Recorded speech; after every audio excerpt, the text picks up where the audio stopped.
Tish uchun eng yaxshi pasta. Agar siz tish oqartirmoqchi bo'lsangiz, Bereper Whitening, Rox Whitening. Agar sizda sezuvchanlik bo'lsa, Sensodyne Pre-Relief, ikkinchisi Bereper Sensitive. Tish uchun eng 3 ta zararli narsa. Birinchisi shakar, ikkinchisi gazirovanный energetik ichimliklar, uchinchisi juda ko'p sitrusiy mevalar. Buni sababi juda ko'p miqdorda iste'mol qilgandan keyin emaldagi strukturani buzib, o'ta karisdan ko'payishiga olib keladi. Tishimni har kuni yuvaman, lekin og'izdan badbo'y hid ketmayapti. Bu nimadan?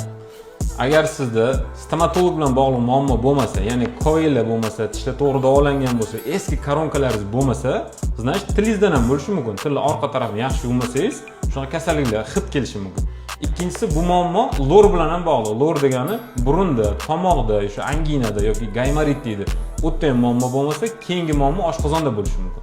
Ularni ham tekshirib turish kerak. Tish uchun 3 ta foydali narsa. Birinchisi sut mahsulotlari. Bularda kalsiy fosforga boy bo'lgani uchun karisga qarshi tishlarda bioplyonka hosil qiladi. Ikkinchisi bu olma va sabzi. Bular qattiq bo'lgani hisobiga chaynalganda tishlarning mexanistik o'zi tozalaydi. Keyingisi so'lak ko'p ajrashishiga sabab bo'lgani uchun karisga qarshi bakteriyalarni tushiradi. Uchinchisi bu karon va brokoli. Bularda foliy kislota va antioksidantlar bo'lgani uchun milklarda qonlanishni yaxshilab, og'iz hidlanishini kamaytiradi. Tishga oid foydali ma'lumotlarni o'tkazib yubormasligim uchun nima qilishim kerak? Uning uchun siz menga obuna bo'lishingiz kerak, chunki men foydali va kerakli ma'lumotlarni sahifamda bo'lishib boraman.